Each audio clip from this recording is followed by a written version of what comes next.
Hey budget gardeners, Vita Loca here. Join me today as we plant up some spring hanging baskets. So let's go.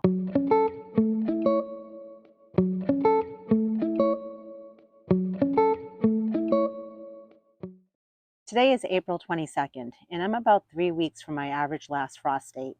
It's a perfect time for me to be putting together some beautiful spring hanging baskets, containers, and pots. I have 15 hanging baskets that I purchased a number of years ago from Ocean State Job Lot, which is a store that's local to me. And they were very reasonably priced. They were, I think, around $6 or $7 a piece, and each of them included a liner. They are 12 inches in circumference, and when it comes to the liner is a cocoa liner, and it's something that needs to be replaced about every 2 to 3 years. Here where I live, there are a lot of woods and there are a lot of trees, and I love adding these hanging baskets because I feel like they add a lot of nice vertical interest in my garden. And since I have a lot of shade in my yard, I love to plant these up with shade-loving plants. I typically plant them up with impatiens. So this year I made a point to make sure I planted a ton of impatiens from seed, and I'm excited. In about a month, I'll be able to put those impatiens in here. But it's still too cold for impatiens. So we're going to be planting these with a number of plants. And the plants need to be something that will do okay in the cold weather because we still have nights that are below freezing. My number one plant that I love to start from seed when it comes to a cool weather plant is Lobularia or Alyssum. And the ones that I like to plant are the white colored ones. What I'll do down in the description below is I'll put links to videos in case you're interested. For example, I made a video showing you how to grow alyssum from seed, and it's super easy. So I'll add a link to that video down below. And also I'll add a link to my video that I made last year showing you how I filled up a whole bunch of these hanging baskets as well as window boxes in case you're interested in checking that video out. So I figured I'd take you in step by step with my process for filling up these hanging baskets. Step number one is to replace the cocoa liners. Some of them need to be replaced and some of them do not.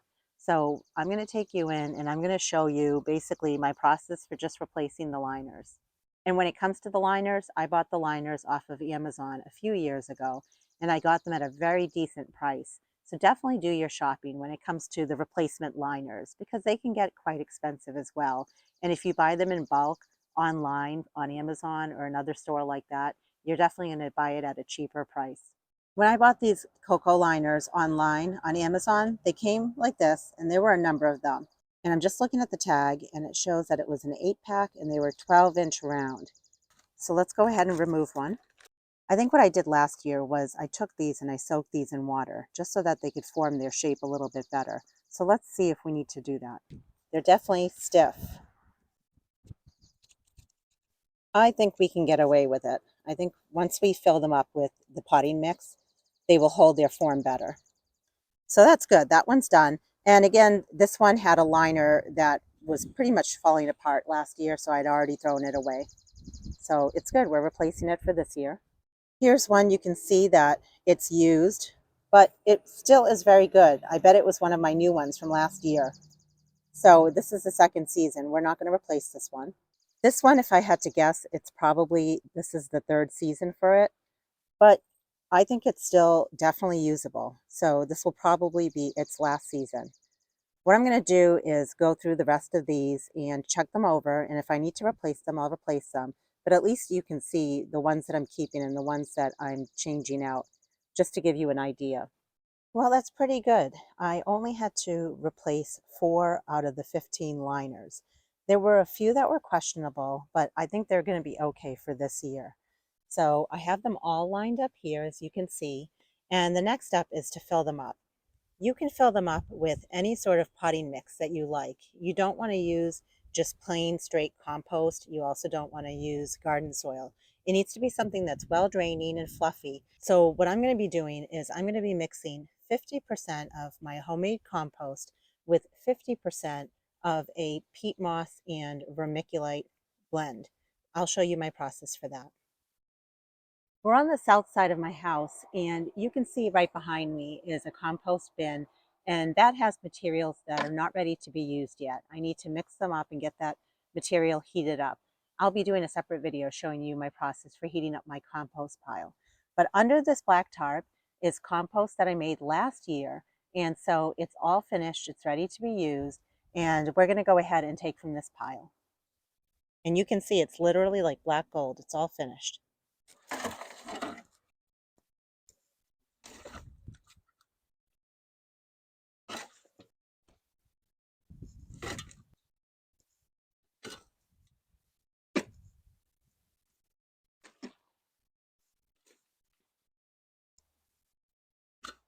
In this cement mixing bucket, I just have, it's a mixture of basically peat moss and also some vermiculite. And it's from some containers that I had started some seeds in. And then there is also potting mix that was in some pots from last year. So it's really a mix of stuff in here. The main thing is I want to add compost to this. So I'm looking at the amount here, and based on the amount here, what I want to do is add the same amount here of compost to this blend.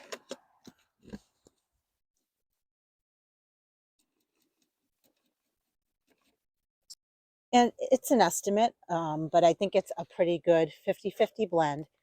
And I think that's a good mix of 50% compost to 50% of some sort of a potting mix. So my goal right now is to use up any potting mix that I have on hand that's in containers from last year. And that's what I'll be using until I run out of it. Once I run out of that potting mix, if I need any more for my pots, then I can make my own potting mix. And I'll put the formula of how I make my potting mix up on the screen. And just by looking at this, I want to add a tiny bit of perlite because I want it to be nice and fluffy. I feel like it's a little heavy, and I have perlite on hand. And I'm doing this outdoors because you don't want to breathe in the dust from the perlite. When you buy your own potting mix from the store, you'll notice a lot of times they have perlite in there.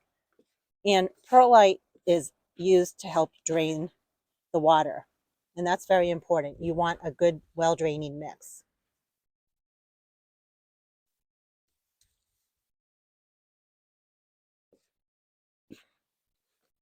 And I'm really just eyeballing it.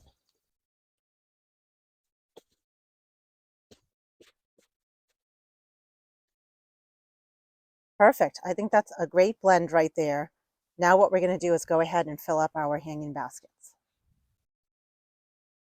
And I know when it comes to the plants that are going to go in here, some of the plants are going to be coming from my backyard plant nursery, and they're going to have their own dirt coming with them.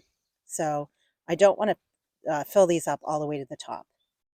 And I know that I'm not going to have enough mixture here to fill all of my hanging baskets.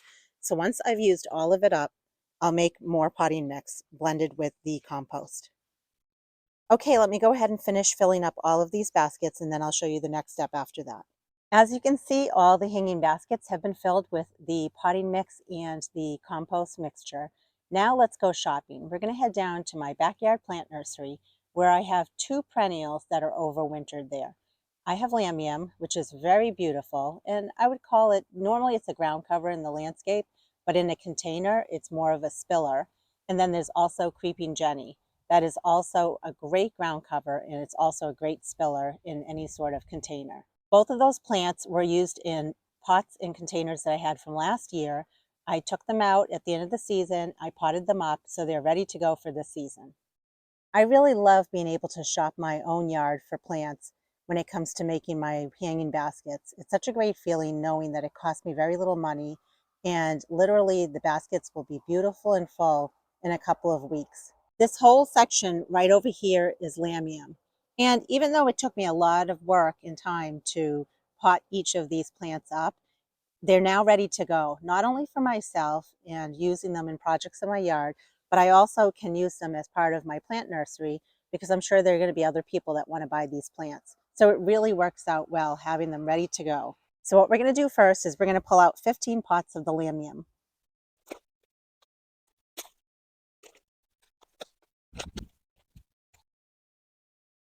When it comes to my Creeping Jenny, it basically goes from this section here up until the section here. So quite a few pots of Creeping Jenny as well. Once again, we're going to grab 15 pots of the creeping Jenny.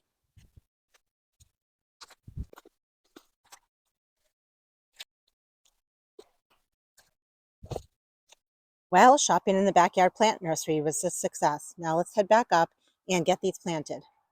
Okay, so here's the plan. We are going to put 1 pot of the Lamium in each of the hanging baskets, as well as 1 pot of the creeping Jenny. And then we're going to be putting in some Alyssum as well as some Pansies.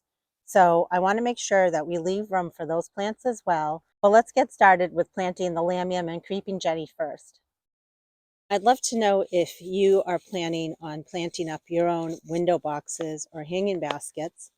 And if so, are you using any of these same plants, like the Lamium or the creeping Jenny? You'll see that each of these pots have additional soil that's coming with them. And if I find that there's too much soil here, I have a bucket right nearby and I can put the excess soil in there. One thing I notice a lot when I see pots or containers is a lot of times plants are not planted high enough or tall enough. That is very important. You want to make sure that you're maximizing all the space there and using, as much soil as you can. What I'm planning to do in each of the holes is add a small amount of this Osmocote, which is a slow release plant food or fertilizer. I bought that on Amazon and it was a very good price. I saw the same size bag at a big box store and I was surprised at how much more expensive it was there. Just like when you plant any other plant, you want to make sure that the foliage is above the soil line and the roots are below the soil line. So that Lamium is in. Now what I'm going to do is I'm going to put the creeping Jenny on over here. And again, I know there's excess soil in here, so I'm just going to put it in this bucket. When it comes to reusing your potting mix, it's totally fine to do. A lot of people throw their potting mix out each year, and you don't need to do that. The key is to rejuvenate that potting mix. You want to make sure you're adding fertilizer and some compost and just basically wake up that potting mix.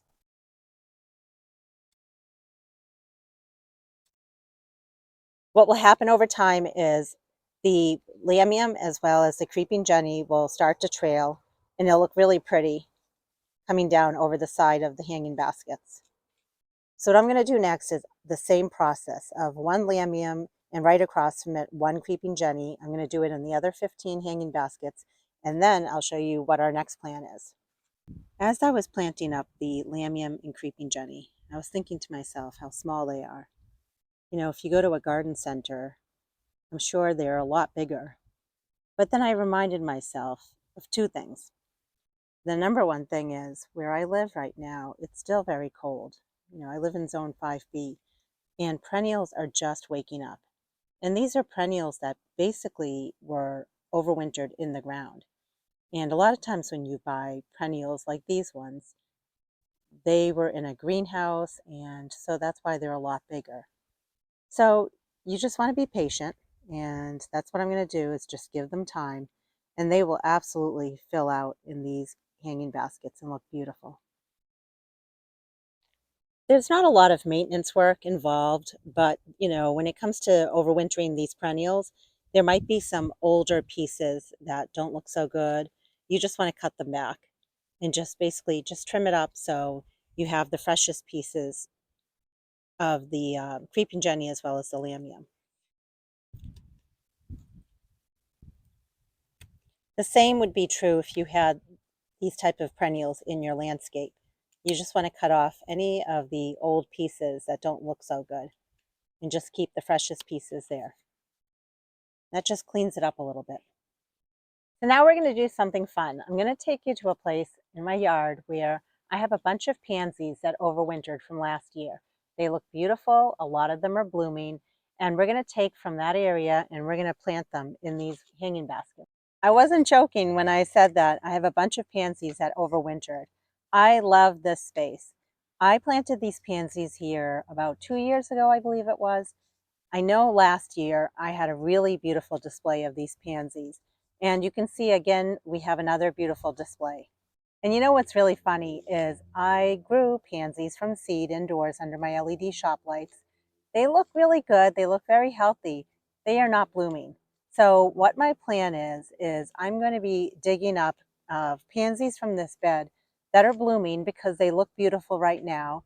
And I'm going to be using them in all sorts of arrangements around my yard, including the hanging baskets. And then what I'm thinking of doing is all those pansies that I started indoors during the winter months under my shop lights, I think I'm just going to plant them right over here.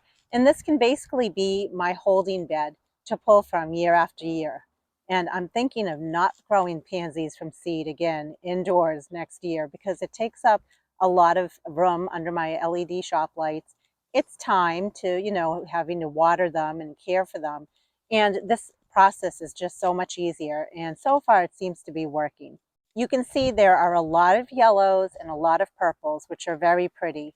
So that's going to be the color combination we're going to be playing with. I'll take you in for a closer look so you can see the flowers, and then I'll just show you my process for digging them up, and we're going to transplant them from here into our hanging baskets. I think they just look so cheery, so beautiful.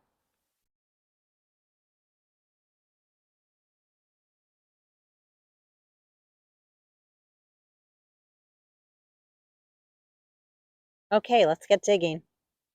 So when it comes to how many pansies to plant in here, I'm thinking about a few things. Number one, I know we still need to put the alyssum in here. And so we're going to have to leave room for that. And then the second thing is I'd like a mix of some yellow pansies as well as some of the purple pansies. And so I'm just trying to calculate about how many I'd like. And I think because this is just a 12-inch hanging basket, I think it would be pretty to at least let's start with two of the yellow, two of the purple. I do want to have these have high impact. So let's see how that looks. And if we need to add more, we can. And I'm going to be doing the slow release fertilizer in each of the holes.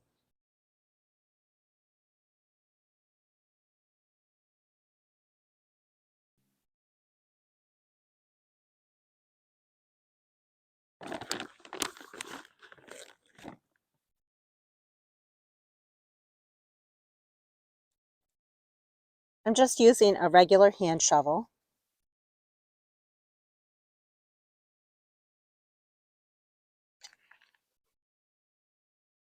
In regards to the pansies that I started indoors, I had collected those seeds last year, and I know that some of them are these yellow and purple mix, and then I know some of them are a blue colored pansy. So that will be nice if I can get those to overwinter and add blue colored pansies to this bed. But how nice is it, again, to basically shop my own yard to create these arrangements? And I highly encourage you to think outside the box when it comes to making your own flower arrangements and, for your window boxes, your hanging baskets. You can really just do a lot with just the plants that you have in your own yard.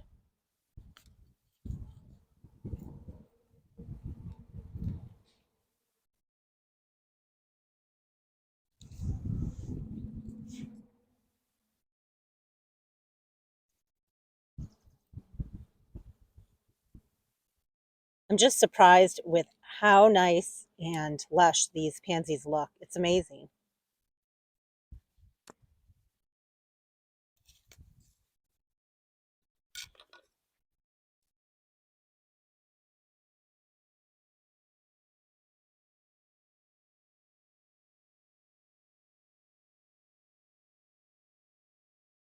What a great feeling. This is my first spring container for the season, and it just makes me really happy. I had come in here a few weeks ago and I tried to cut back anything that didn't look so good. So if I'm finding any pieces like this one here, I'm just going to pull those off as well.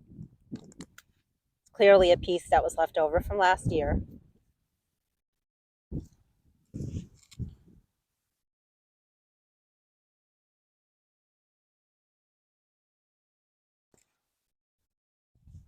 I think I'm going to add one more in the center here. This is a smaller one, but this should get bigger over time. Okay, let's head back and we're going to go ahead and add some alyssum. Here's a whole tray of alyssum, and we started these from seed indoors, and they were under my LED shop lights, and I've been hardening them off for weeks. You can see they're blooming and they are ready to go. And they like cool weather, so it's a perfect time to plant alyssum outdoors right now. Now these are alyssum that I had started from seeds that I collected myself last year. And alyssum is such a great plant in so many different ways. I like it because it does well spring through fall, and it's also great for attracting all the beneficial insects. It looks wonderful in all different containers as well as in the landscape. It's just such a great versatile plant. So what I'm doing right now is I'm just tucking it in. I'm looking for little open spaces and just tucking them in.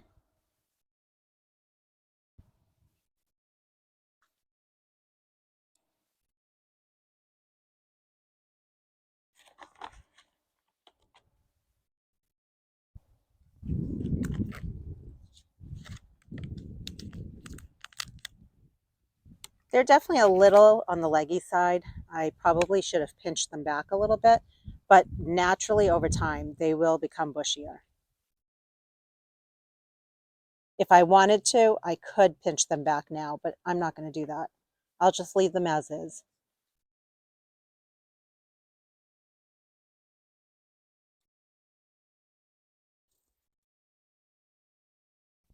What I like about alyssum is it also drops its seeds pretty readily in my yard.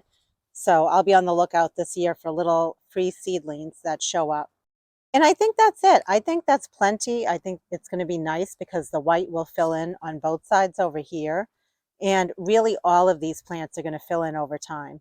So all I need to do now is just give this a little drink of water and this one will be ready to go.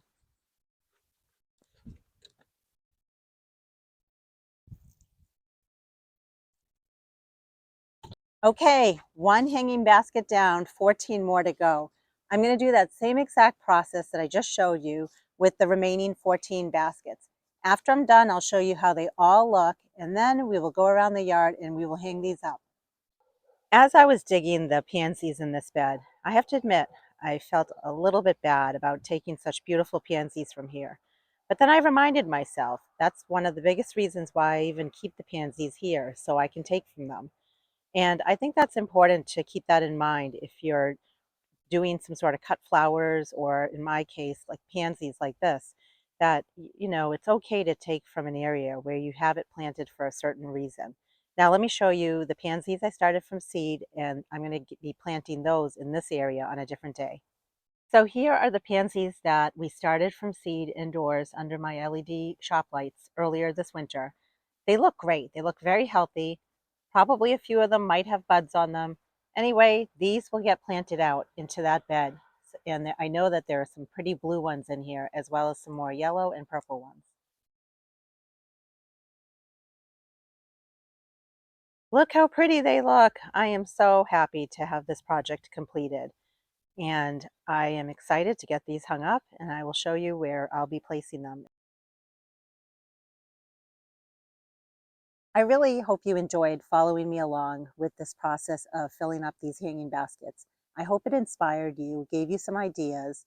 The key thing I wanted to show you was you can have some really pretty hanging baskets, and you can do it on a budget. Nowadays, flowers cost so much money, and then on top of it, if you want to buy a hanging basket, it can be very pricey.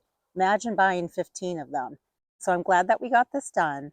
And going forward, I will be giving a liquid fertilizer to each of these hanging baskets once a week just to keep them going. And I'll be deadheading the pansies just so they don't go to seed.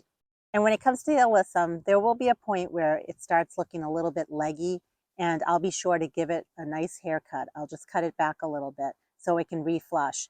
But otherwise, these hanging baskets are ready to go. And in about a month, together, we will then place some impatiens in all of these hanging baskets so they can really be full and look very pretty. I hope you've been able to get out in your gardens. And until the next video, make it a great day with gardening.